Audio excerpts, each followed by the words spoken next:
Buenas tardes, profesora. El día de hoy, como tema de comunicación, voy a exponerle sobre el barroco. Empecemos. ¿Qué es el barroco? El barroco es un movimiento cultural.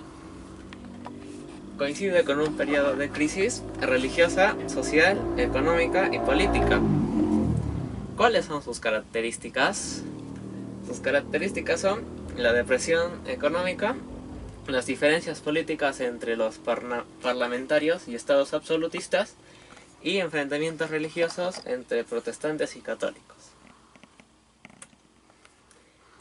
El barroco español. En este tiempo se da el florecimiento de las artes y las letras y se desmiembra el imperio formado por Carlos V y Felipe II. Además, en el siglo XVI, España es la nación más poderosa del mundo, pero en el siglo XVII se vuelve un siglo de decadencia, ya que botan toda su riqueza y entran en un periodo de crisis económica. En el transcurso del tiempo del siglo XVI al siglo XVII se le conoce con el nombre del siglo de oro español. La cultura. En la cultura tenemos el arte y trataban de acercarse lo más posible a lo cotidiano y a lo popular. Las guerras entre los católicos y los protestantes propusieron persecuciones y la fe del ser humano. Esto ocasionó un sentimiento de pesimismo y de desconfianza. También el arte realista, que vivía en España, tuvo dos actitudes: el pesimismo y que ignoraban la realidad. Esto les llevó a una vida frívola y de un mundo de falsas, bellas ilusiones.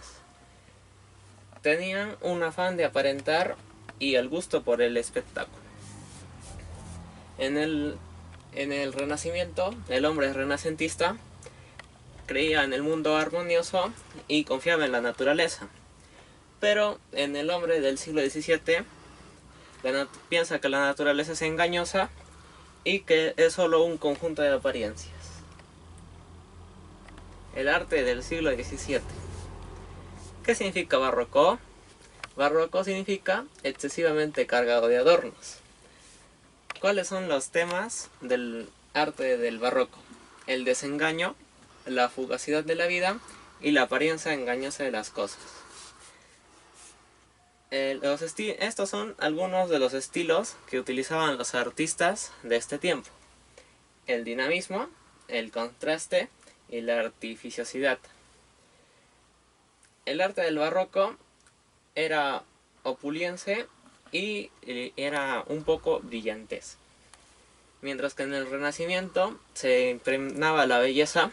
En el barroco va a ser todo lo contrario al Renacimiento. El arte del siglo XVII.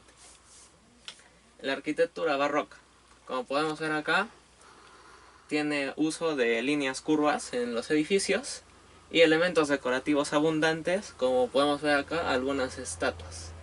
En la pintura barroca se distinguen 4 rasgos: el realismo, el movimiento de objetos y personajes, efecto de luz en zonas de sombra, en lo que conocemos como claro-oscuro, y el sentimiento intenso de los personajes. Como podemos ver acá, es una representación de San Juan con algunos ángeles. Y en la escultura barroca se expresan con gran expresividad y movimiento, y buscan impactar al espectador. Como podemos ver acá, a una chica que está siendo sostenida por un ángel. La literatura del barroco. Recursos de la literatura del barroco. Tenemos 3. El empleo excesivo de figuras literarias como el hipérbato, énfasis en el contraste y desequilibrio, combinaban lo feo y lo bello, lo abstracto y lo no abstracto en una sola oración, y los temas que reflejan el desencanto. Recogieron algunos recursos del Renacimiento, como aquí lo dice. Recogieron temas del Renacimiento y se admiran los clásicos greco-romanos y latinos. En el Renacimiento se ve la naturalidad y la armonía, y en el barroco la artificiosidad, y es difícil de entender. La poesía del barroco.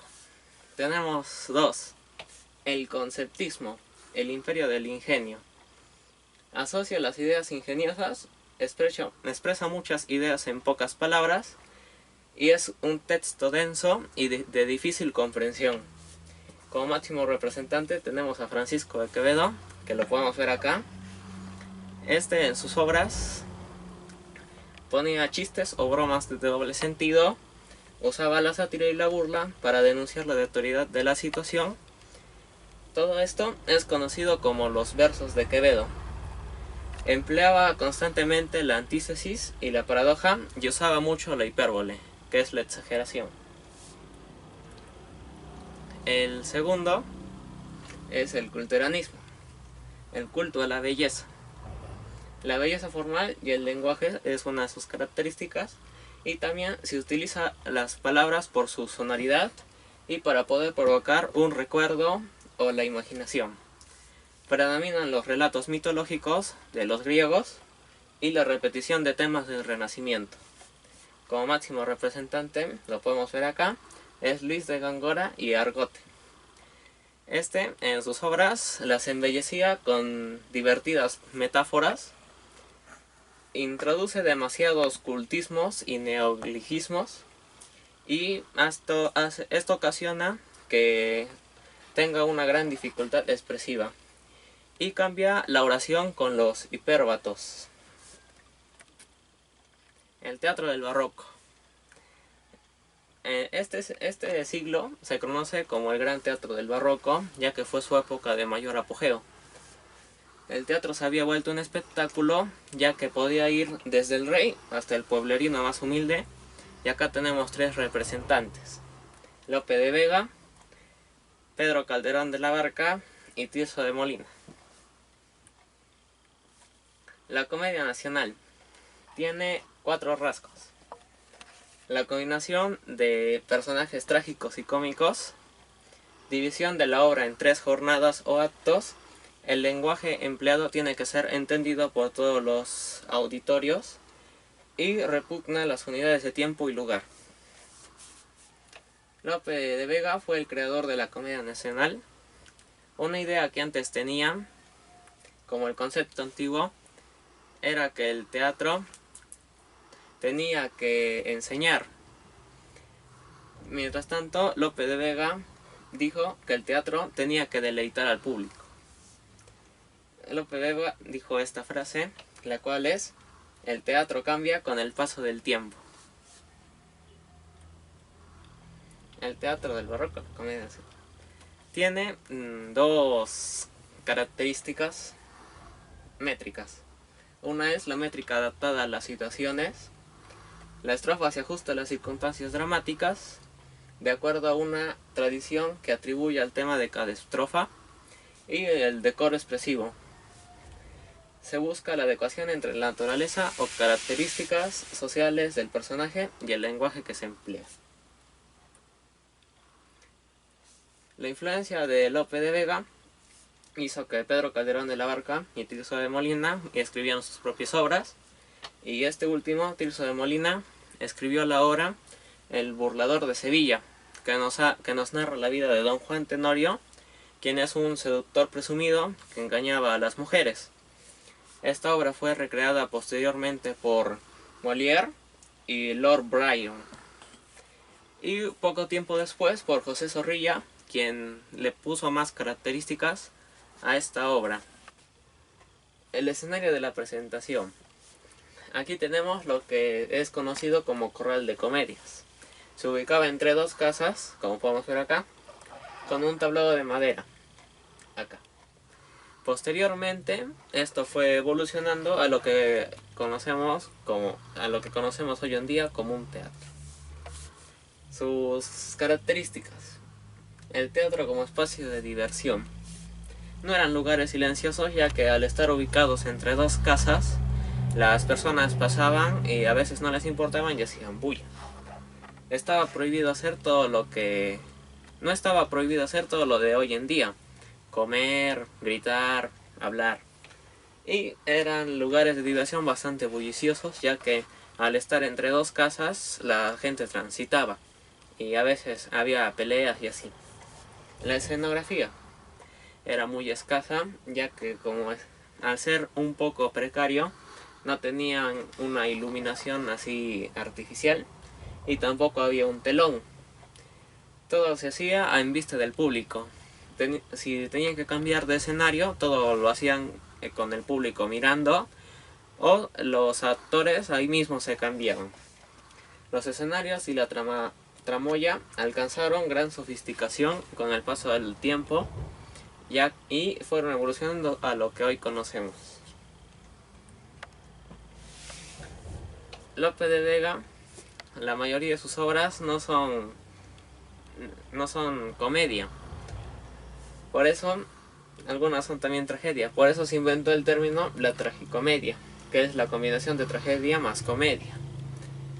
El Gran Teatro de Calderón de la Barca. Junto a Lope de Vega, Pedro Calderón de la Barca es considerado uno de los máximos dramaturgos españoles de todos los tiempos. Él creó los autos sacramentales, que son unas obras de gran éxito en ese tiempo. Los principales rasgos eran obras de temas religiosos que se representaban durante alguna fiesta y procesión de la religión.